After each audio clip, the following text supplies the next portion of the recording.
अनेक इच्छुक उमेदवारांनी आपला अर्ज दाखल केलेला आहे। अशाच एक इच्छुक उमेदवार सौ सुप्रियाताई अमित घुमटकर आपल्या सोबत आहेत। नमस्कार, मी सुप्रिया अमित घुमटकर राजगुरुनगर नगर परिषदेच्या पंचवार्षिक निवडणुकीसाठी राष्ट्रवादी काँग्रेस पार्टीची उमेदवार म्हणून ही निवडणूक लढवत आहे। याच्या आधी आपण कोणती निवडणूक लढवली की आपली पहिलीच निवडणूक असणार आहे? मी आधी कोणतीच निवडणूक नाही लढवलेली, ही पहिलीच निवडणूक आहे। तुमच्या प्रभाग क्रमांक 7 मध्ये अशी कोणकोणती कामे आहेत ती झालेली आणि कोणती बाकी? एक दोन कामे तुम्ही सांगू शकता?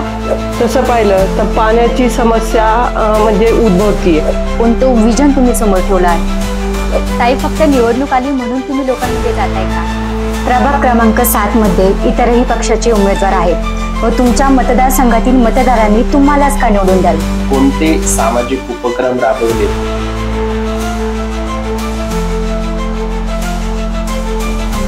शिक्षण हे फक्त कागदोपत्री आहे। तसं पाहायला गेलं तर ताई, तुम्ही महिलांसाठी आणि तरुण वर्गासाठी खूप काय काय केलेले, व विद्यार्थ्यांसाठी काय केले?